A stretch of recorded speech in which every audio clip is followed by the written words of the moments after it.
नमस्कार, good morning, सुप्रभात। मैं हूं आपके साथ अविनाश कर। आप देख रहे हैं एमपी का खास bulletin good morning Madhya Pradesh, जिसमें एमपी का हर अपडेट आप तक पहुंचाते हैं। शुरुआत करेंगे इस बुलेटिन की हेडलाइंस के साथ। आज भोपाल में होगी मोहन कैबिनेट की एक महत्वपूर्ण बैठक। कई अहम प्रस्तावों को मिल सकती है मंजूरी। मीटिंग के बाद साबरमती फिल्म देखेंगे मुख्यमंत्री।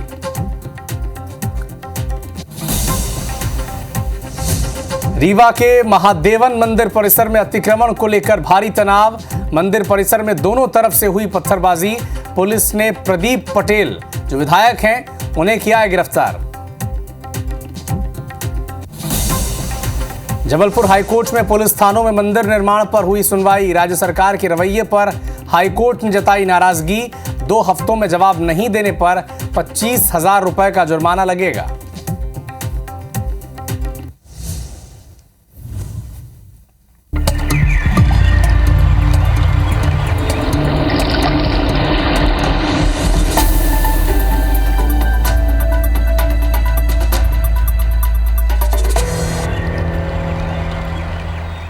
मुरैना में जब्त वाहनों में आग लग गई है। कई वाहन जलकर इसमें खाक हो गए हैं। बस, बाइक, लोडिंग वाहन, ये सब आग की जद में आ गए हैं। जौरा थाना परिसर में ये सारे जो वाहन थे, जब्त वाहन, ये रखे हुए थे। हालांकि सूचना मिली तो जो फायर ब्रिगेड की जो टीम है वो मौके पर पहुंची और आग पर काबू पाया गया, लेकिन तब तक कई वाहन जलकर खाक हो चुके थे। जौरा थाना परिसर में ये सारे जब्त वाहन थे, वहां पर रखे हुए थे। हालांकि आग क्यों लगी, कैसे लगी, इसके पीछे की वजह अब तक सामने नहीं आ पाई है और सूचना दी गई फायर ब्रिगेड को, लेकिन जब तक आग पर काबू पाया गया तब तक कई वाहन जलकर खाक हो चुके थे।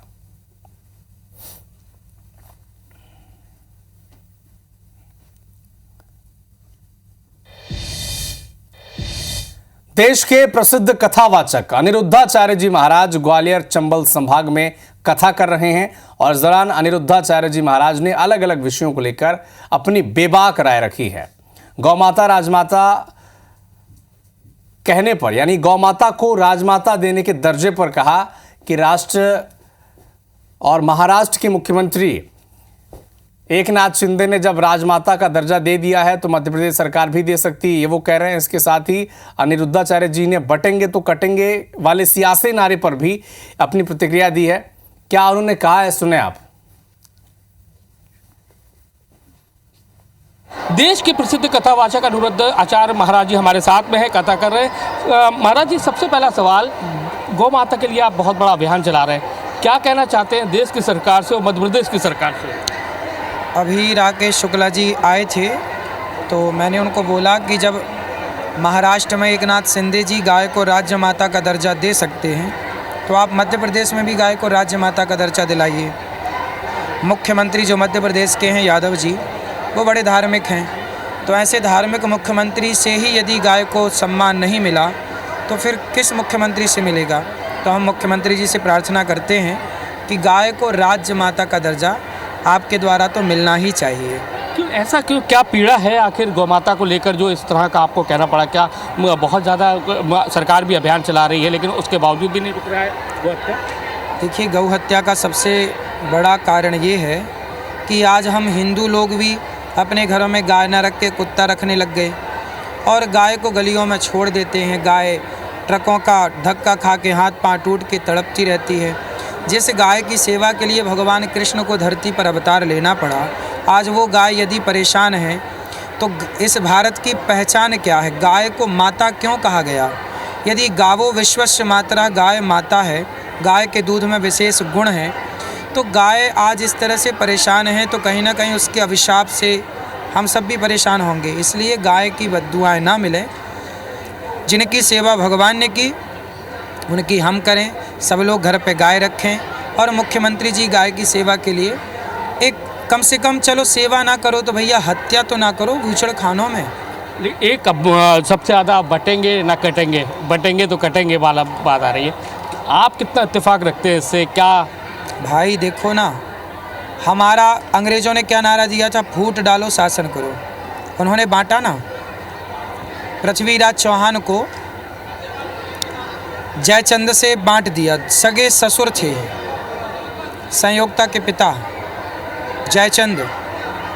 मोहम्मद गौरी ने क्या किया? मोहम्मद गौरी से हाथ मिला लिया जयचंद ने। जब आप बट गए तो पृथ्वीराज चौहान आंखें फूट गई कि नहीं, ले गए कि नहीं? इतिहास से क्यों नहीं सीख रहे हैं? बट गए।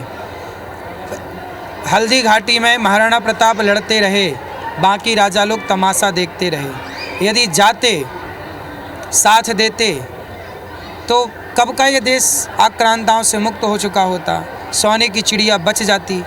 लेकिन आपने आपस में लड़ करके, जातवाद का जहर घोल करके और आपस में लड़ते रहे और देश मिटता रहा, देश बर्बाद होता रहा, लुटता रहा। इसलिए आपस में ना लड़ें, संगठित रहें। हम ब्राह्मण, क्षत्रिय, वैश्य, शूद्र चारों एक भाई हैं, एक पिता की संतान हैं और मिलजुल के रहना चाहिए, तब आपका भला है। बागेश्वर महाराज एक बड़ी यात्रा निकाल रहे हैं। उन्होंने कहा है हिंदू राष्ट्र से पहले कट्टर हिंदू बनना ज़रूरी है। तो आप क्या सोचते हैं, कट्टर हिंदू बनना ज़रूरी है क्या पहले हिंदू राष्ट्र होना ज़रूरी है? कट्टर हिंदू तो सबको ही होना चाहिए। हम भी कट्टर हिंदू हैं। कोई हमसे कहे कि आप पैसे ले लो और धर्मांतरण के लिए आप लोगों को प्रोत्साहित करो, नहीं।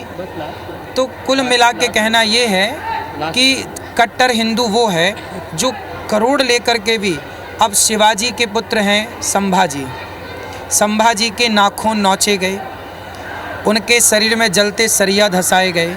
कहा गया तलवार की नोक पर कि आप धर्मांतरण कर लो वरना मार देंगे, तो बोले मार दो, लेकिन धर्म नहीं छोड़ा। कट्टर हिंदू तो वही है ना। कट्टरता मतलब स्वधर्मे निधनम श्रेयः पर धर्मो भयावह। अपने धर्म में रह के मर जाना, अपने धर्म का त्याग करना अच्छा नहीं है। एक आपका बयान वायरल होता है कि बांझ महिला अगर गाय के गोबर से वो अन्न जो निकलता है उसको खा ले तो उनका बांझपन खत्म हो जाता है। हाँ, तो ऐसा है ना। आजकल अभी सुना होगा आपने, मैंने न्यूज़ में ही सुना कि डॉक्टरों ने कुछ लोगों को ले जा कर के ज़बरदस्ती ऑपरेशन कर दिया है ना। ज़बरदस्ती उनका जो सरकार 5 लाख रुपए का इलाज फ्री करती है वो निकलवा लिया, मैंने न्यूज़ में ही सुना। तो आज डॉक्टर क्या मनमानी नहीं कर रहे हैं? क्या डॉक्टरों की दवाई से लीवर, किडनियाँ इन्फेक्शन का शिकार नहीं हो रही हैं? यदि सरकारी ये दवाइयाँ नुकसान दे रही हैं फिर भी लोग खा रहे हैं, तो गाय की सेवा करने से यदि आपको संतान, भगवान राम के पुत्र जो वंश में राजा दिलीप थे, राजा दिलीप के कोई संतान नहीं थी, उन्होंने गाय की सेवा करी तो उनके पुत्र रघु हुए। यदि राम का वंश गाय की सेवा करने से बढ़ सकता है तो हमारे और आपका वंश गाय की सेवा से क्यों नहीं बढ़ेगा? तो आप देख सकते हैं कि अनिरुद्ध महाराज जी हैं, उन्होंने कई बड़ी बातें कही है और गौ माता को भी लेकर कहा है कि जो बांझ महिलाएं अगर वो गौ सेवा करती है तो उनको संतान की प्राप्ति हो सकती है। साथ ही हिंदू राष्ट्र को भी लेकर भी उन्होंने कई बड़ी बातें कही है। कैमरामैन राजकुमार कुशवाहा के साथ नासिर गौरी, IBC 24 ग्वालियर। मध्य प्रदेश के मुख्यमंत्री डॉक्टर मोहन यादव गुजरात के दौरे पर हैं। मंगलवार को सीएम डॉक्टर मोहन यादव अहमदाबाद में सीएम हाउस पहुंचे, जहां उन्होंने गुजरात के मुख्यमंत्री भूपेंद्र पटेल से मुलाकात की और दोनों मुख्यमंत्रियों की सौजन्य मुलाकात की तस्वीरें आप देख ही रहे हैं।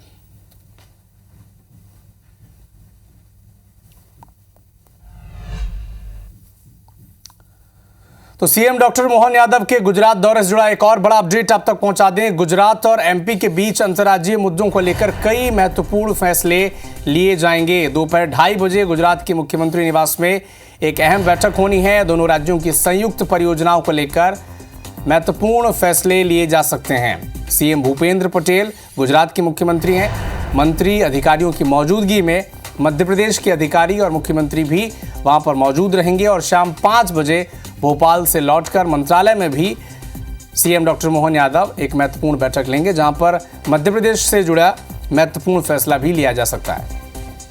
और शाम 7:30 बजे मुख्यमंत्री द साबरमती रिपोर्ट जो है ये फिल्म भी देखने जाएंगे अपने विधायकों और मंत्रियों के साथ।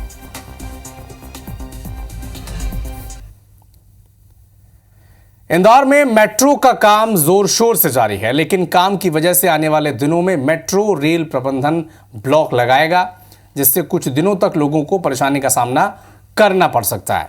दरअसल गांधीनगर से रेडिसन चौराहे तक 17 किलोमीटर के मेट्रो के हिस्से में सुपर कॉरिडोर ओवरब्रिज के पास रेलवे वाले वायडक्ट का काम अधूरा है। ऐसे में इस हिस्से का निर्माण पूरा करने के लिए रेलवे जल्द ही ब्लॉक देगा। इसके बाद मेट्रो प्रबंधन रेलवे ट्रैक की स्टील के गर्डर रख वायडक्ट का अधूरा हिस्सा पूरा करेगा।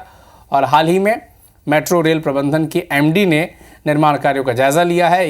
11 मेट्रो स्टेशन के निर्माण कार्य का निरीक्षण भी किया और दिशा निर्देश भी दिए। के हिस्से की जो भी कार्रवाई मेट्रो करेगा उसके लिए तुरंत हमारे पास में प्रस्तावित जैसे कोई कुछ लेटर परिपत्र आएगा तो हम लोग उसकी तुरंत व्यवस्था करें। रेलवे का हिस्सा होता है तो उसमें जो भी चीज़ें या व्यवस्था बैठती है, क्योंकि ये दूसरी प्लानिंग है। ब्लॉक क्या है कि ब्लॉक तो ये डिसीजन करता है कि वहाँ पे काम होना है और बाकी का जो भी व्यवस्था नॉर्म होती है तो वो उसके आधार पर काम होता है। एमपीपीएससी की परीक्षाओं में 13% पद होल्ड रखने के मामले में फैसले का रास्ता अब खुल गया है। मामले पर दायर 2 ट्रांसफर याचिकाओं पर सुप्रीम कोर्ट ने एमपी हाई कोर्ट को निर्देश दिया है कि वो सभी ऐसे मामलों पर सुनवाई कर अपना आखिरी फैसला सुना दे जिनमें सुप्रीम कोर्ट की कोई रोक नहीं है।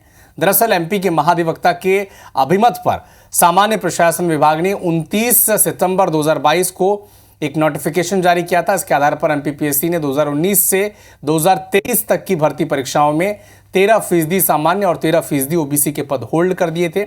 इसके खिलाफ कई उम्मीदवारों ने याचिकाएं दायर कर मांग की थी कि ओबीसी को 14% आरक्षण देकर सभी 100% पदों पर नियुक्ति कर दी जाए। हाईकोर्ट में इन मामलों पर सुनवाई न हो पाने की वजह से उम्मीदवारों ने सुप्रीम कोर्ट में 2 ट्रांसफर याचिकाएं दायर की थी।